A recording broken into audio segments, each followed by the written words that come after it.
Well, hello there, and welcome to another episode of Survival Tips for Parents Raising Anxious Kids. My name is Natasha Daniels, and this is a collaboration between myself and the Made of Millions Foundation. I am a child therapist, and I help parents who are raising kids with anxiety or OCD. And I'm also the mom to 3 kids with anxiety and OCD, so I get it on a very personal level. And today I want to talk to you about helping our kids walk towards fear. It is very counterintuitive. In fact, most of the time, parentally, our job is to protect our kids. Our job is to help them work through things. And if we see our child fall, we run over there, we make sure they have a Band-Aid, and we might say, oh my gosh, you need to wear knee pads, we need helmets so that you never get hurt again. And when we are dealing with anxiety, it's counterintuitive because when we do that, when we overprotect them, when we swoop in and we cocoon them, we are doing them a disservice, because in order to work through anxiety, you have to not avoid it, and we have to learn how to handle that discomfort. And so if parentally we are always rescuing our kids, even though it seems like the right thing to do in the moment, we're not teaching them resilience, and we're not teaching them how to use their coping mechanisms that hopefully we're building. So today I want to talk to you about parenting a little bit more with intention when we're raising anxious kids, and where we're planning on going. So it doesn't mean that we, let go of the reins and now our child is just going to crumble. We don't want to do that. But we also want to know, where are we headed? Are we, plotting and planning, having them develop some skills to move through their anxiety? Or are we plotting and planning and masterminding every possible way to not have our child triggered? It seems like it feels good to make sure that our children are not triggered. It feels good to not see them suffer. It feels good to not have them go through a panic attack or just panic in general. It feels good to just see our kids happy. But for many of us who have kids with anxiety or an anxiety disorder, we realize that that's not helping them long term. And so part of being a superhero through anxiety is learning how to get through it and not around it. So we have to ask ourselves, what are we doing to bubble our children? What are we doing to soften the blow, soften the fall, so that they don't feel that thump when they hit the floor? The problem is, if we make sure that they don't feel that thump, then when they are, a young adult, or they are a teenager and they don't listen to you anymore, or they're 40 and they've had a long life, what's going to happen when they hit that first bump?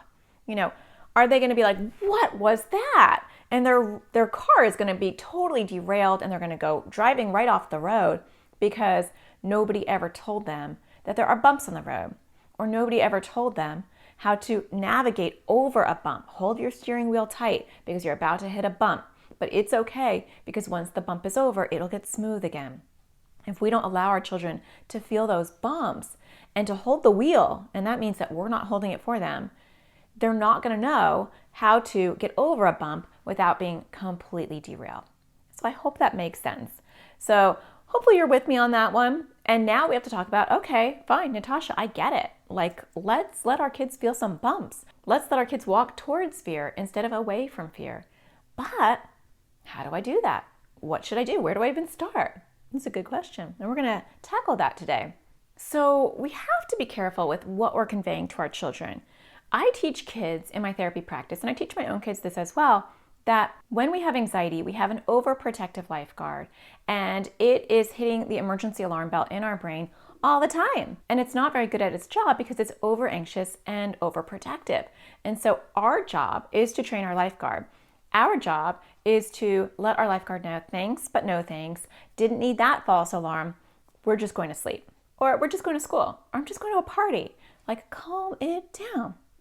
But also, parentally, we have to ask ourselves, are we high-fiving our child's anxiety? Are we confirming to our child's anxiety that it was a great call? Good job, you hit that false alarm because, they're going to bed. There's all sorts of danger in that.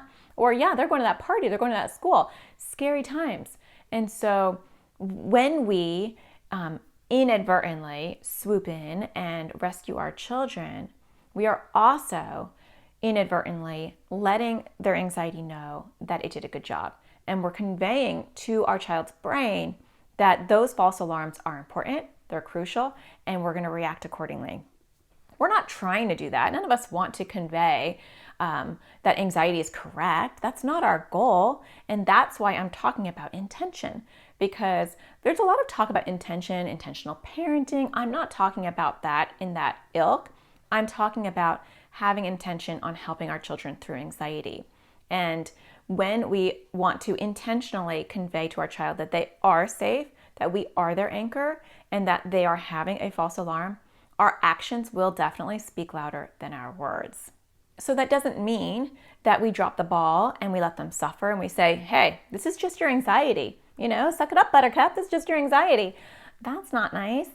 But what it does mean is that we take the time to explain anxiety to our children. I have spent a lot of time talking to people about the importance of explaining anxiety to children. We don't want to just jump in and talk about not giving in to your anxiety or doing hard things anyway. That's like throwing a baby into the pool and saying swim without giving them swim lessons.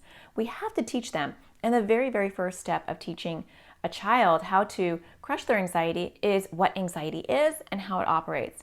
And so it is really important to get books on anxiety that are age appropriate, watch kid YouTube channels. I have one to support children and have them watch videos that are designed for them on what anxiety is and how anxiety lies to them. That's a really good place to start. And then once your child knows, hey, here's the deal. This is how I talk to my kids and the kids in my practice.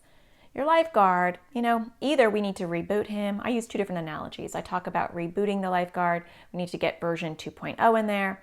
Or depending on the child's personality, I talk about crushing the lifeguard. It just depends on your kid. And so are we going to reboot your lifeguard and get version 2.0, right? We'll just go with that analogy for now. So if we are upgrading, right, then when your 1.0 version pops up, we don't want to listen to it. We want to work through it so that we can upgrade. We want to upload. We want to support the new model, right?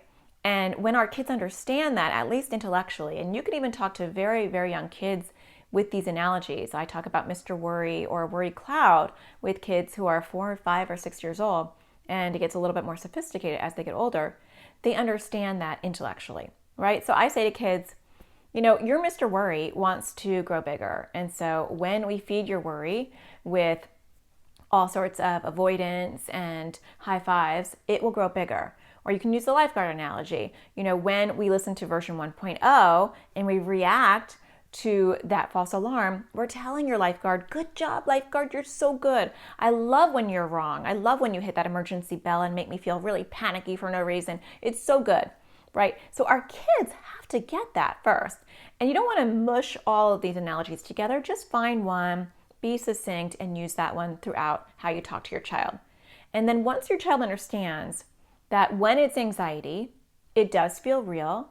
Physiologically, it is real, and I have lots of kids' YouTube videos on that. And it's not in their head, it is in their body. I like to validate that for kids and let them know, yes, your stomach does hurt. Yes, you really are nauseous. You're not making that up. Sometimes when we say to kids, it's just your anxiety, they think that we're calling them a liar, or they think that we don't understand that they're physically feeling these things. So it is super important in your discussion about anxiety that you make sure to validate that, yes, what you're feeling is real. It's not a medical emergency, but it does not feel good because, chemicals are pumping through your body and it's not a good feeling, right? So then once they understand that, we want them to understand that we play a part in growing their lifeguard 1.0 or their worry cloud, whatever you're going to call it. We'll just call it Mr. Worry for the rest of this video to make it simple. So then when your child is having anxiety, you start to personify it and you say, Mr. Worry wants me to come with you. Mr. Worry wants me to sit with you at the shower. What can we do to, make Mr. Worry smaller? And you want to partner with your child. Now, a lot of times kids are not going to want to partner with you. They're going to want to partner with their anxiety. And so you have to make it motivating for a child to want to partner with you. So I do like to gamify it. Because when you talk to kids and you just say, you don't want to grow your lifeguard, you're going to live a life of anxiety, that's not fun. And if you're anxious and you're bringing all that anxious energy to the situation, or you don't get anxiety, so you're bringing some frustration to the situation, it doesn't help. And most kids are really not motivated by the doom and gloom stories of this is what it's going to look like if you don't work on it.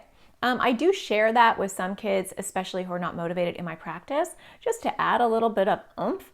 But I have found that that doesn't really move the needle nearly as much as when I offer reinforcers and prizes and brave points and celebrations. So I do feel like the positive aspect of celebrating kids' steps towards difficulty is much more well received than doom and gloom or punitive. I mean, obviously that goes without saying, but punishment is not going to work for anxiety because anxiety will always trump the fear of your punishment. So you want to set up some sort of behavior modification system. So the first is education, really getting them on board. And the second is, I know that facing, Mr. Worry is tough. I know that he's super convincing and it doesn't feel good when you're feeling panicky. And we want to work on how can you face your fears. There is another step in here that I'm not going to go over in this video, but it is a really crucial step, and that is changing their thoughts. When we change our thoughts, we change our physical sensations, and when we're not feeling as anxious, we are less likely to avoid. And so normally when I'm working with kids or parents online on my website or in my groups, I always say we start with education, and then we start with motivation, and then we move into thoughts. So I talk a lot about red thoughts and green thoughts. We're not going to go into that here, but we want to have different thinking. We want to reframe their thoughts so that when they are panicky, they're able to combat those thoughts with what I call green thoughts. And that is for a different topic, a different time. But this is all about how do we get our kids to move into facing their fears. So hopefully, if your child has an anxiety disorder, they're seeing an anxiety therapist and they're getting cognitive behavioral therapy, CBT, because really that's the gold standard of treatment. And that is the most effective approach to beating anxiety. We want to help our children reframe their thinking. And that is a key part in having them walk through their fears is what are they telling themselves? Are they saying, I'm going to die, but I'm doing this because I want to get, an Xbox gift card, or I'm going to die, but I'm doing this for Roblox or for an LOL doll or whatever. We want our kids to be telling themselves, I got this. You know what? There are no bad guys in my closet, or I got this. Even if I throw up at school, there's the nurse, and my friends will be my friends because they love me, and if they don't like me, then I don't want to be friends with them anyway. We need those reframing thoughts in order for them to be successful. So that's important, and maybe we'll do a future episode purely on that because that's a good topic. But then moving forward, we want to say, how can we set up some motivators? How can we set up what I call challenges? And challenges, clinically, they're called exposures, where we expose a child to discomfort, something that triggers their anxiety, and then we let them learn how to sit with their discomfort. And we don't do that in big steps. We can do that in baby steps. And so if I have a child who is afraid to go to sleep at night, maybe we're going to definitely work on their thoughts, right? And we're going to talk about how their worry cloud or their Mr. Worry or their lifeguard is panicking, and we need to communicate to their worry that they're having a false alarm. Whatever analogy you're going to use, right? We don't want to grow Mr. Worry. Mr. Worry loves to come out at night. That's one of his favorite times. And so we have to tell him, we are safe in this house. We have to tell him there's nobody in my closet. We have to tell him all these things. Even though he's making your heart beat fast and making you feel clammy, we have to tell him these things. And now you can't do it parentally, right? So I'm showing you all the things that the child should be saying, but you shouldn't be saying that to the child. Over time, we want our children to say this to themselves. And then we want them to start to be brave, maybe get up and check their closet as long as they don't have OCD. I don't like checking behavior for kids who have OCD. Or maybe they're going to look under the bed and maybe they're going to tell themselves, I am safe in this house. I am having a false alarm. My Mr. Worry is trying to get fed, whatever it is for them. And then we want to set up challenges. So maybe the first challenge would be that I sit in their door frame. Maybe I have been sleeping with them. And so the first step would be for me to sit in their door frame and say, I'm going to sit here. I'm not going to be on your bed because that's feeding your Mr. Worry, but I'll sit here and that'll be our first step. Sometimes with kids, I don't tell them that's going to be our first step because their anxiety is like, first step? What's going to be the fifth step? I can't handle this. So we don't want to overwhelm them. But we do want them to have a general idea that we are moving in the right direction, that we're taking baby steps towards big goals, right? I don't always spell out the big goal. You're going to sleep by yourself and, you're not going to bother us. I'm not going to spell out the big goal. Or you're going to go to school every single day. And that can be overwhelming. But you just take it one step at a time. We're going to get you to where you feel comfortable. We're going to get you so you can sleep and feel good and not feel anxious at night. We're going to get you to school so you don't have to feel so overwhelmed. And then you just inchworm your way. So you're in the door frame, and then maybe, after a little while, it'll be different for each kid. Then maybe you're outside of the door frame where they can't see you. And then maybe you're at the couch, right? Or with school, maybe if they can't go to school at all, you're in the parking lot. And then maybe you're just doing the first hour. Or maybe you're doing 3 hours. It will obviously look different for each kid depending on their situation and the acuity of their anxiety. But the purpose of this lesson in this episode is to teach you that you should be moving in that direction. Because when you're not moving in that direction, then anxiety is getting stagnant and anxiety is growing. Now, there is a caveat to that because you're not the one driving the car. So you can't move faster than your child wants to move. That could be super frustrating, and that's a whole other episode in and of itself. How do we motivate kids so that they will want to drive their car and face their anxiety? We can't do that for them.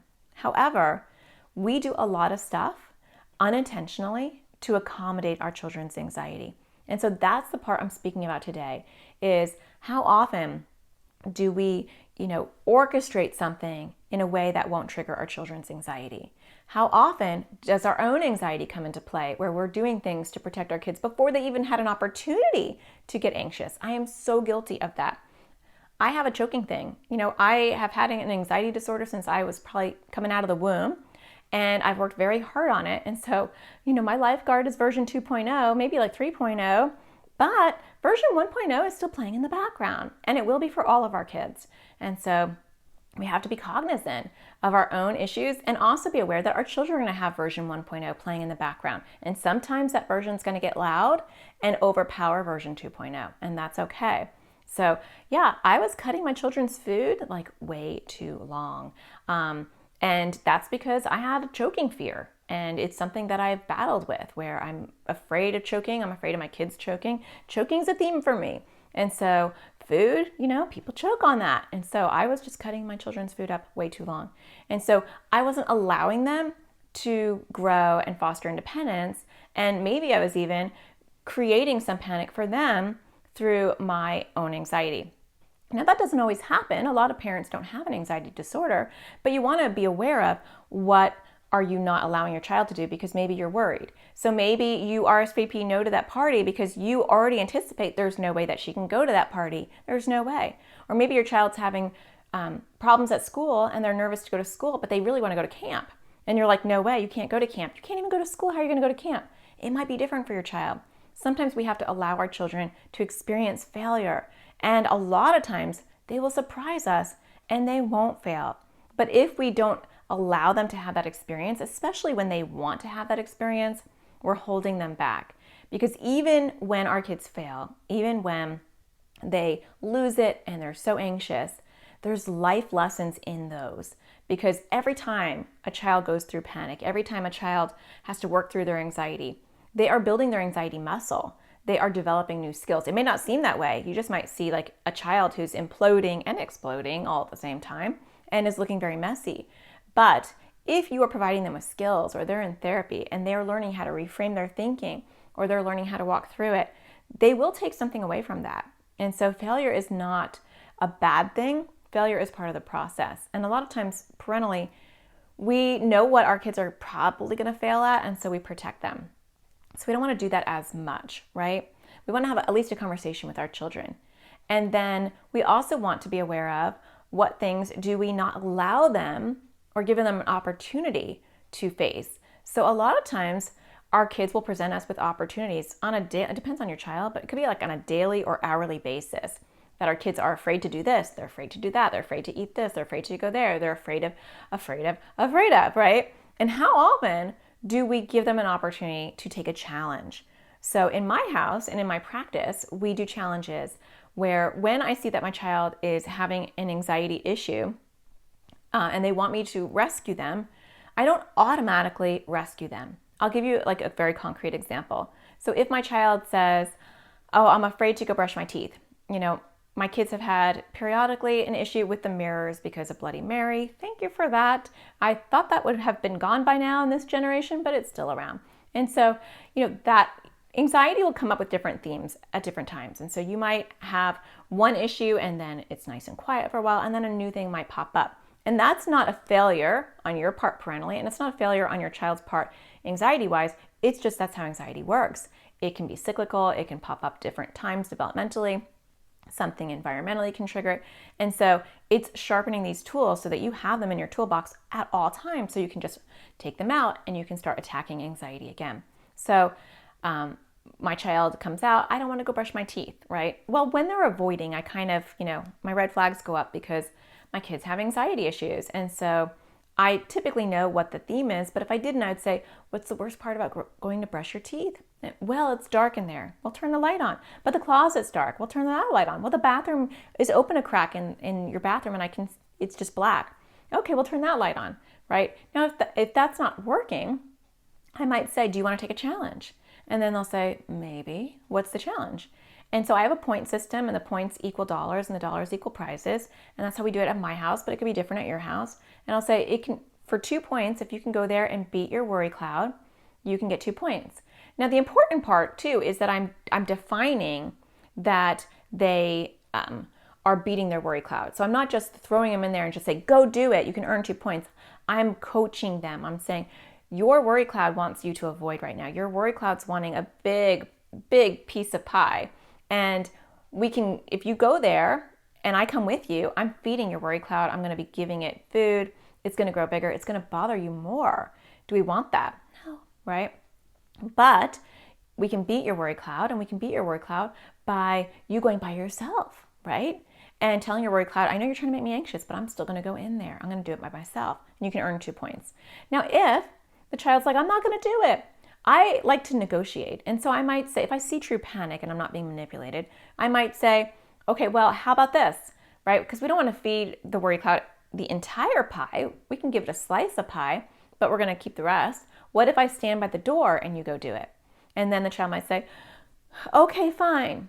And so what I'm doing is I'm still teaching my child, or a child, your child, to walk towards their fears. I'm still teaching them that it is really good on any level, at any, like with any little step, to go towards fears. It doesn't have to be a big step, right? So me, even in the door frame versus inside the bathroom, is progress for some children. So I want you to start thinking that way. And when we think that way, we'll see that there's a zillion opportunities for our kids to face their challenges and face their anxiety every single day. So I hope that helps a little bit. I hope that gives you some ideas on how to maybe structure your household and help your child build those skills, foster independence, and empower them to crush their anxiety. Until next time, I'll talk to you later. Take care.